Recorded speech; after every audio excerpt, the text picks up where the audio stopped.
Hello students.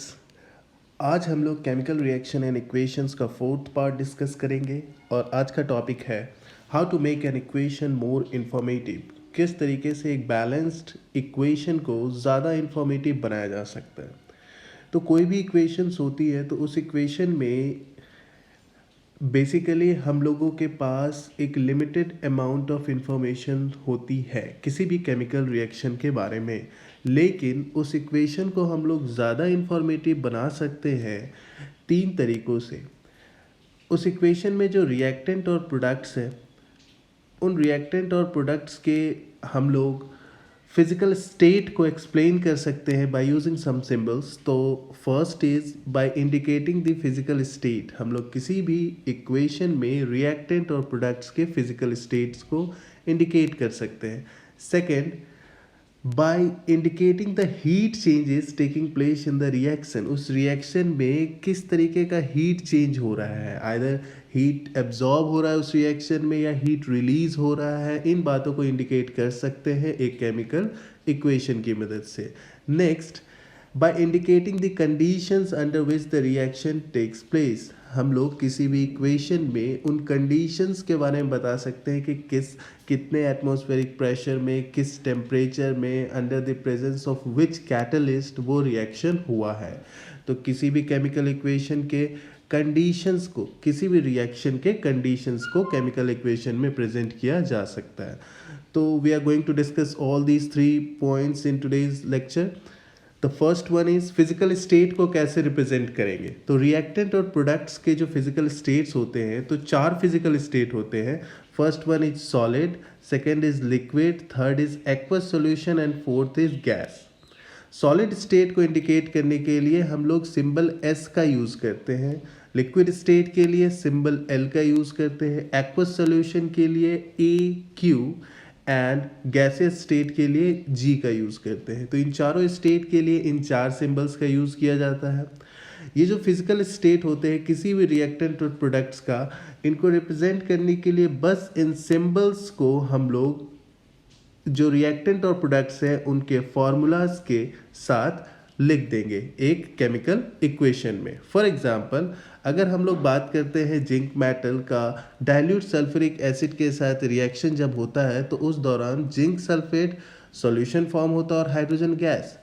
हम लोगों ने लास्ट क्लास में जितना सीखा था उसके अकॉर्डिंग अगर हम इसे रिप्रेजेंट करें तो हमारा जो केमिकल इक्वेशन स्टैब्लिश होगा वो होगा जिंक का formula Zn plus sulphuric acid H2SO4 arrow zinc sulphate ZnSO4 plus H2। ये इक्वेशन उतना ज़्यादा इंफॉर्मेटिव नहीं है। तो अगर हम इन रिएक्टेंट और प्रोडक्ट्स की फिजिकल स्टेट की बात करें तो जिंक मेटल जो है उसका फिजिकल स्टेट सॉलिड है। So how we can write this zinc in the equation as, हम लोग इसे Zn और इन ब्रैकेट S यूज़ कर सकते हैं। तो ये जो इन ब्रैकेट S है ये रिप्रेजेंट कर रहा है कि ये जो जिंक मेटल है इसका फिजिकल स्टेट सॉलिड है। देन डाइल्यूट सल्फ्यूरिक एसिड का जो फिजिकल स्टेट है वो एक्वस सॉल्यूशन है, जिंक सल्फेट एक्वस सॉल्यूशन है और हाइड्रोजन गैस के फॉर्म में है।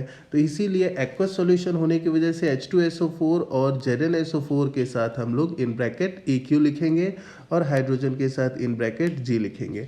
अब उस केमिकल इक्वेशन को अगर दोबारा से लिखा जाए तो now we can write it as zinc in bracket S।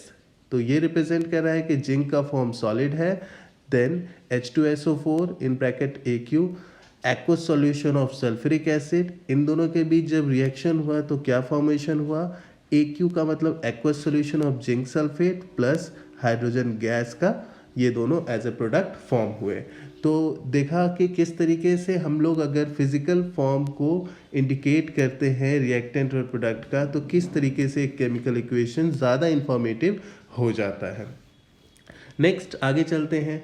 हम लोगों ने लास्ट क्लास में ये भी समझा था कि प्रिसिपिटेट क्या होता है। तो प्रिसिपिटेट जो है वो एक तरीके का सॉलिड सब्सटेंस है। तो कभी किसी रिएक्शन में अगर प्रिसिपिटेट का फॉर्मेशन होता है तो हम लोग उसके फिजिकल फॉर्म को S से रिप्रेजेंट करेंगे, सॉलिड। फॉर एग्जांपल, यहाँ इस इक्वेशन में जब कैल्शियम हाइड्रोक्साइड का aqueous form carbon dioxide gas के फॉर्म से कंबाइन करता है तो जो प्रोडक्ट बनते हैं that is CaCO3 calcium carbonate का वाइट प्रिसिपिटेट फॉर्म होता है प्लस लिक्विड वाटर फॉर्म होता है। तो यहाँ पे जो CaCO3 का वाइट प्रिसिपिटेट है इसका फिजिकल फॉर्म क्या होगा, सॉलिड होगा। सो इन ब्रैकेट हम लोग S का यूज़ करेंगे। नेक्स्ट आगे चलते हैं। तो इस तरीके से हम लोग किसी भी केमिकल रिएक्शन में किसी भी रिएक्टेंट या प्रोडक्ट के फिजिकल फॉर्म्स को with the help of symbols represent करके किसी भी केमिकल इक्वेशन को ज़्यादा इंफॉर्मेटिव बना सकते हैं।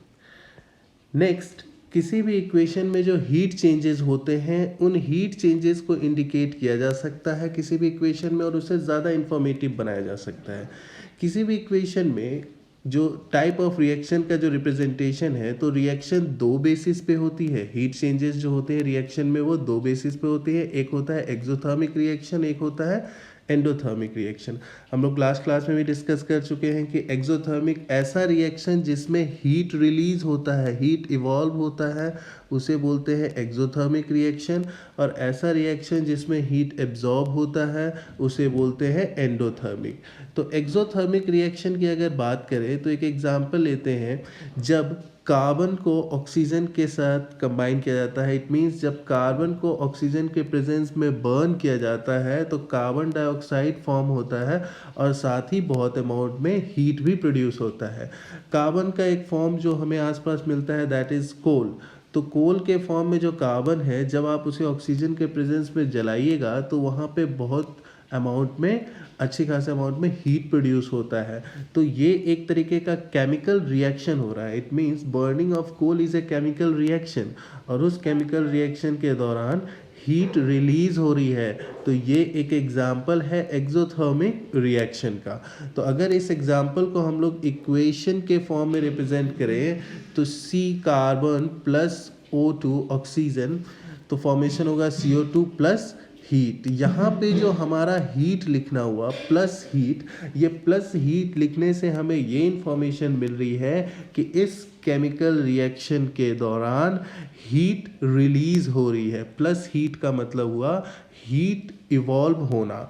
तो किसी भी रिएक्शन में अगर हीट इवॉल्व हो रहा है या कोई भी रिएक्शन अगर एक्सोथर्मिक रिएक्शन है तो उसकी पहचान की जा सकती है बाय राइटिंग प्लस हीट। तो अगर किसी भी इक्वेशन में प्लस हीट लिखा हुआ है तो हम समझ जाएंगे कि ये रिएक्शन एक एक्सोथर्मिक रिएक्शन है। तो इस तरीके से हीट चेंजेस को हम लोग रिप्रेजेंट कर सकते हैं किसी भी इक्वेशन में और उस इक्वेशन को ज़्यादा इंफॉर्मेटिव बना सकते हैं। As we all know heat is a form of energy, तो प्लस हीट की जगह आप प्लस हीट एनर्जी भी लिख सकते हैं और प्लस एनर्जी, इन तीनों में से किसी भी टर्म का यूज़ कर सकते हैं। नेचुरल गैस की बात करें तो जब नेचुरल गैस जैसे मीथेन, जब उसे एयर में प्रेजेंट ऑक्सीजन के प्रेजेंस में जलाया जाता है तो उस समय कार्बन डाइऑक्साइड, वाटर वेपर और हीट एनर्जी निकलती है। तो उसका रिप्रेजेंटेशन हम लोग इस तरीके से कर सकते हैं, methane CH4 that is in the form of gas G plus oxygen G, CO2 carbon dioxide plus 2H2O in the form of G plus heat energy. तो यहाँ पे जो प्लस हीट एनर्जी है ये हमें इंफॉर्मेशन दे रहा है कि इस रिएक्शन में हीट इवॉल्व हो रही है। So this reaction is a exothermic reaction. तो बर्निंग ऑफ नेचुरल गैस कैसा रिएक्शन है, एक तरीके का एक्सोथर्मिक रिएक्शन है। हमारे आसपास में जितनी भी केमिकल कंबशन रिएक्शंस होती हैं वो सारी कंबशन रिएक्शंस एक्सोथर्मिक रिएक्शंस होती हैं। फॉर एग्जांपल किसी भी फ्यूल का कंबशन जैसे wood, coal, kerosene, petrol, diesels, इनमें से आप कोई भी फ्यूल को जब आप जलाइएगा, कंबशन कीजिएगा तो उसमें हीट इवॉल्व होगा। तो ये सारा किसी भी फ्यूल का कंबशन होना एक एक्सोथर्मिक रिएक्शन है। क्यों? क्योंकि इन सभी रिएक्शन के दौरान हीट रिलीज होती है। इवन कंबशन ऑफ फूड, हमारी बॉडी के अंदर जो फूड का कंबशन होता है रेस्पिरेशन प्रोसेस के दौरान, वो भी एक एक्सोथर्मिक रिएक्शन है। कैसे? तो जब भी हम लोग किसी भोजन को फूड को ईट करते हैं, when we eat any food, तो डाइजेशन के दौरान वो जो फूड है वो ब्रेक डाउन हो जाता है सिंपल सब्सटेंसेस में। फॉर एग्जांपल अगर हम लोग रोटी, ब्रेड, राइस कुछ भी खाते हैं तो उसमें कुछ सर्टेन अमाउंट ऑफ कार्बोहाइड्रेट होते हैं, स्टार्च एंड कार्बोहाइड्रेट्स होते हैं। तो डाइजेशन के दौरान वो स्टार्च कार्बोहाइड्रेट ब्रेक डाउन होके सिंपल कार्बोहाइड्रेट ग्लूकोज में कन्वर्ट हो जाता है। नाउ ये जो ग्लूकोज है, ये ग्लूकोज सेल में के अंदर ऑक्सीजन से कंबाइन होता है। जो ब्लड हमारा ऑक्सीजन को कैरी करके सेल तक पहुंचाता है, उस ऑक्सीजन से फिर ये ग्लूकोज कंबाइन होता है सेल के अंदर ही। इन दोनों के बीच में कॉम्बिनेशन रिएक्शन होता है, एक तरीके का कंबशन होता है, और उस प्रोसेस को हम लोग रेस्पिरेशन कहते हैं। और उसी दौरान एनर्जी प्रोड्यूस होती है और उसी एनर्जी को हमारी बॉडी यूटिलाइज करती है। ठीक है, कुछ फंक्शंस में ये जो एनर्जी है ये हमारे बॉडी के हीट को भी मेंटेन करता है। तो हमने देखा कि रेस्पिरेशन जो प्रोसेस है उसमें ग्लूकोज ऑक्सीजन के साथ कंबाइन करती है हमारे सेल्स के अंदर, और कार्बन डाइऑक्साइड एंड वाटर दो चीज़ों का फॉर्मेशन करती है अलोंग विथ एनर्जी। तो अगर इसका रिप्रेजेंटेशन करें तो C6H12O6 एक्वस फॉर्म में glucose when combines with 6O2 oxygen, तो the products are 6CO2 plus 6H2O plus energy. तो ये जो प्लस एनर्जी हमने लिखा, ये बता रहा है कि ये पूरा का पूरा जो केमिकल रिएक्शन है ये एक तरीके का एक्सोथर्मिक रिएक्शन है। क्यों? क्योंकि इस दौरान हीट इवॉल्व हो रहा है in the form of heat, energy evolve हो रही है। नेक्स्ट, तो रेस्पिरेशन एक तरीके का एक्सोथर्मिक रिएक्शन हो गया क्योंकि इस पूरे प्रोसेस में एनर्जी प्रोड्यूस हो रही है। लास्ट क्लास में हमने एग्जांपल लिया था जब मैग्नीशियम वायर को एयर में बर्न किया गया था तो उस दौरान मैग्नीशियम ऑक्साइड बना था, वो भी एक एक्सोथर्मिक रिएक्शन है। क्यों? क्योंकि उस प्रोसेस में एनर्जी दो फॉर्म में रिलीज हो रही थी, one is in the form of heat and second one is in the form of light. तो ये कुछ एग्जाम्पल्स थे एक्सोथर्मिक रिएक्शंस के, और इनका रिप्रेजेंटेशन जब भी किया जाएगा तो उसके इक्वेशन में प्लस एनर्जी प्लस हीट और प्लस हीट एनर्जी का टर्म का यूज़ करके हम उस केमिकल इक्वेशन को ज़्यादा इंफॉर्मेटिव बना सकते हैं। नेक्स्ट, अगर एंडोथर्मिक रिएक्शन की बात करें तो ऐसा रिएक्शन जिसमें हीट एब्जॉर्ब होता है उसे बोलते हैं एंडोथर्मिक रिएक्शन। फॉर एग्जांपल जब नाइट्रोजन और ऑक्सीजन को हीट किया जाता है बहुत हाई टेम्परेचर पे, अबाउट 3000 डिग्री सेंटीग्रेड, तो वो दोनों कंबाइन होकर नाइट्रोजन मोनोऑक्साइड का फॉर्म करते हैं और उसके साथ बहुत हीट एब्जॉर्ब भी होती है। तो इस रिएक्शन में नाइट्रोजन और ऑक्सीजन का जब कॉम्बिनेशन हुआ at high temperature of 3000 degree centigrade और बहुत सारा हीट इसे कंबाइन करने में एब्जॉर्ब हो गया तो नाइट्रोजन मोनोऑक्साइड का फॉर्मेशन हुआ। तो यहाँ पे हम लोग इस इक्वेशन में, इस रिएक्शन में देखेंगे कि हीट एब्जॉर्ब हुआ है, तो ये एक एंडोथर्मिक रिएक्शन है। एंडोथर्मिक रिएक्शन में हम लोग प्लस हीट एनर्जी और या जस्ट प्लस एनर्जी का टर्म का यूज़ करते हैं, लेकिन रिएक्टेंट साइड में आप देखेंगे कि एक्सोथर्मिक रिएक्शन में हमने जो भी टर्म का यूज़ किया था वो प्रोडक्ट साइड में यूज़ किया था, और एंडोथर्मिक रिएक्शन में जो हम लोग प्लस हीट टर्म का यूज़ करेंगे वो रिएक्टेंट के side, left hand side of the equation use करेंगे। ये रिप्रेजेंट करता है कि हीट का एब्जॉर्प्शन हुआ है पूरे केमिकल रिएक्शन के दौरान। कोई भी डिकम्पोजिशन रिएक्शन जो होता है, decomposition in the means breaking down, तो डिकम्पोजिशन रिएक्शंस जब भी होते हैं तो वो एक तरीके का एंडोथर्मिक रिएक्शन होता है। फॉर एग्जांपल कैल्शियम कार्बोनेट, अब इसे हमें ब्रेक डाउन करना है तो what we are going to do, we are going to supply heat. तो जब हम लोग हीट सप्लाई करेंगे तो this heat will get absorb by this calcium carbonate and it started breaking down into calcium oxide and carbon dioxide. तो ये calcium carbonate ने क्या किया, हीट को एब्जॉर्ब किया और दो प्रोडक्ट फॉर्म किए, calcium oxide and carbon dioxide. तो ये जो पूरा केमिकल रिएक्शन है, इसमें कैल्शियम कार्बोनेट, ये जो कैल्शियम कार्बोनेट है इट इज एब्जॉर्बिंग हीट। तो डिकम्पोजिशन ऑफ कैल्शियम कार्बोनेट एक एग्जाम्पल हो गया एंडोथर्मिक रिएक्शन का, क्योंकि इस रिएक्शन के दौरान हीट एनर्जी एब्जॉर्ब हो रही है। उसी तरीके से फोटोसिंथेसिस भी एक तरीके का एंडोथर्मिक रिएक्शन है, क्योंकि सनलाइट से जो एनर्जी है, सनलाइट की जो एनर्जी है, वो फोटोसिंथेसिस प्रोसेस के दौरान ग्रीन प्लांट्स के द्वारा एब्जॉर्ब किया जाता है। नेक्स्ट, वाटर का इलेक्ट्रोलाइसिस आपने क्लास 8 में पढ़ा होगा। तो इलेक्ट्रोलाइसिस ऑफ वाटर, उससे हम लोग हाइड्रोजन और ऑक्सीजन फॉर्म करते हैं। तो वो भी एक एंडोथर्मिक रिएक्शन है, क्योंकि इलेक्ट्रोलाइसिस करने के लिए जो इलेक्ट्रिकल एनर्जी सप्लाई की जाती है रिएक्शन के दौरान, वो एब्जॉर्ब्ड हो जाता है वाटर के द्वारा, और उसी एनर्जी की मदद से फिर हाइड्रोजन और ऑक्सीजन को ब्रेक करके फॉर्म किया जाता है। तो इस केमिकल रिएक्शंस में हमने देखा कि energy in the form of either heat, light और इलेक्ट्रिसिटी अगर एब्जॉर्ब हो रही है तो वो एक एंडोथर्मिक रिएक्शन है। और किसी भी एंडोथर्मिक रिएक्शन को रिप्रेजेंट करने के लिए हम लोग जो प्लस हीट एनर्जी टर्म है, उसे रिएक्टेंट के साइड में यूज़ करके रिप्रेजेंट कर सकते हैं और अपने केमिकल इक्वेशन को ज़्यादा इंफॉर्मेटिव बना सकते हैं। नेक्स्ट, थर्ड इंडिकेशन जो है वो है इंडिकेशन ऑफ कंडीशन, कि किस तरीके से हम लोग, हमारा जो केमिकल रिएक्शन हो रहा है वो किन कंडीशंस के अंदर हो रहा है। उन कंडीशंस को अगर हम लोग किसी भी इक्वेशन में इंडिकेट कर पाए तो हम लोग उस केमिकल इक्वेशन को ज़्यादा इंफॉर्मेटिव बना रहे हैं। फॉर एग्ज़ाम्पल, अगर किसी भी रिएक्शन को होने के लिए अगर हीट की ज़रूरत है तो हम लोग हीट के साइन का यूज़ कर सकते हैं। हीट का साइन डेल्टा के फॉर्म में हीट के साइन को यूज़ किया जाता है। इसे इक्वेशन के ऊपर हम लोग यूज़ कर सकते हैं। आप इस एग्जांपल में देखेंगे तो इक्वेशन के ऊपर ये जो डेल्टा लिखा हुआ है, ये डेल्टा शो कर रहा है कि इस केमिकल रिएक्शन में हीट सप्लाई किया गया है।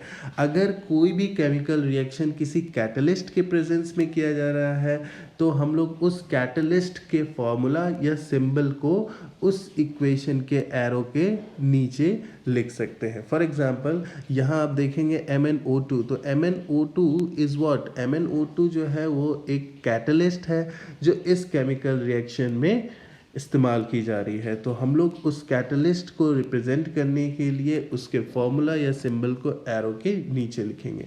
कैटलिस्ट होता क्या है? Catalyst is nothing, it is just a compound और any element which is use to increase the rate of reaction. ये रेट ऑफ रिएक्शन को चेंज करने का काम करता है। तो यहाँ पे हमने इस केमिकल रिएक्शन में पोटेशियम क्लोरेट KClO3 को हीट किया है। डेल्टा इज रिप्रेजेंटिंग कि हमने उसे हीट किया है in the presence of magnesium dioxide catalyst. किसके प्रेजेंस में? MnO2, मैग्नीशियम डाइऑक्साइड कैटलिस्ट के प्रेजेंट में। और ये पोटेशियम क्लोराइड को हीट करने की वजह से ये डिकम्पोज हो गया है पोटेशियम क्लोराइड और ऑक्सीजन में। तो इस पूरे रिप्रेजेंटेशन में, इस पूरे इक्वेशन में अगर हम लोग देखें तो ये डेल्टा और ये एरो के नीचे MnO2 हमें दो इन्फॉर्मेशन दे रहा है कि इस केमिकल रिएक्शन में हीट का सप्लाई हुआ है, सेकेंड एक कैटलिस्ट का यूज़ हुआ है। तो इस थर्ड तरीके से हम लोग, थर्ड मेथड हमें यही बताता है कि हम जो कंडीशंस है हमारे केमिकल रिएक्शंस का, उसे हम रिप्रेजेंट कर सकते हैं किसी भी केमिकल इक्वेशन में। ओके, नेक्स्ट, और भी कुछ तरीके हैं। फॉर एग्ज़ाम्पल, हम लोग कंडीशंस की अगर बात करें तो एटमॉस्फेरिक प्रेशर एंड टेम्परेचर, इनको भी रिप्रेजेंट किया जा सकता है एक केमिकल इक्वेशन में। इस एग्जांपल में देखें तो कार्बन मोनोऑक्साइड और हाइड्रोजन गैस के मिक्सचर को 300 एटमॉस्फेरिक प्रेशर पे कंप्रेस करके कैटलिस्ट के ओवर पास कराया गया है। और वो जो कैटलिस्ट है हमारा, वो है mixture of zinc oxide and chromium oxide, और फिर उसे हीट किया गया है 300 डिग्री सेंटीग्रेड टेम्परेचर पे, ताकि जो हमारा प्रोडक्ट है मिथानॉल, उसे फॉर्म किया जा सके। तो इन चीज़ों को रिप्रेजेंट करने के लिए हम उस जो हमारा कंप्रेशन का टेम्परेचर है, प्रेशर है 300 एटमॉस्फेरिक प्रेशर, उसे रिप्रेजेंट किया एरो के ऊपर। टेम्परेचर है 300 डिग्री सेंटीग्रेड, उसे रिप्रेजेंट किया गया एरो के ऊपर। और साथ में ही ये ZnO plus CrO3 zinc oxide plus chromium oxide का जो मिक्सचर है, जिसे एज ए कैटलिस्ट हमने यूज़ किया है, उसे हमने रिप्रेजेंट किया है एरो के नीचे। तो इन रिप्रेजेंटेशन की मदद से हम इस पूरे के पूरे केमिकल रिएक्शन के केमिकल इक्वेशन को ज़्यादा इंफॉर्मेटिव बना पा रहे हैं। ग्रीन प्लांट्स जो है वो फूड बनाती है by the process of photosynthesis. तो फोटोसिंथेसिस के दौरान जो कार्बन डाइऑक्साइड होता है वो कंबाइन करता है वाटर के साथ in the presence of sunlight and in the presence of green pigment of leaves called chlorophyll, और बनाता है ग्लूकोज एंड ऑक्सीजन गैस। तो ग्लूकोज एज ए फूड वो तैयार करता है। तो इस पूरे कंडीशंस में अगर हम देखें तो प्रेजेंस ऑफ सनलाइट और क्लोरोफिल बहुत इंपॉर्टेंट रोल प्ले करता है। इनके बिना ये फोटोसिंथेसिस का रिएक्शन नहीं हो सकता, ये फोटोसिंथेसिस का प्रोसेस कंप्लीट नहीं हो सकता। तो अगर हम लोगों को फोटोसिंथेसिस की केमिकल इक्वेशन को लिखना है तो हमें इन सनलाइट और क्लोरोफिल के प्रेजेंस को भी इंडिकेट करना होगा, तभी वो पूरे के पूरे रिएक्शन प्रोसेस को ज़्यादा इंफॉर्मेटिव बना रही है। तो उसे रिप्रेजेंट करने के लिए अगर हम देखें तो 6CO2 + 6H2O, arrow C6H12O6 + 6O2। यहाँ एरो के ऊपर सनलाइट और क्लोरोफिल लिखने से हमें ये इंफॉर्मेशन मिल रही है कि sunlight and chlorophyll they both are involved in this chemical reaction. तो इस तरीके से हम लोग केमिकल रिएक्शंस को ज़्यादा इंफॉर्मेटिव बना सकते हैं। नेक्स्ट, आज की टॉपिक में इतना ही। नेक्स्ट क्लास में हम लोग टाइप्स ऑफ केमिकल रिएक्शंस को डिस्कस करने वाले हैं, और फ्यूचर में हम लोग जो भी केमिकल इक्वेशंस लिखेंगे उन सभी केमिकल इक्वेशंस में जो भी आज हमने पढ़ा है उन सभी इंडिकेशंस का यूज़ करके उन केमिकल इक्वेशंस को ज़्यादा इंफॉर्मेटिव बनाएंगे। Okay then, thank you.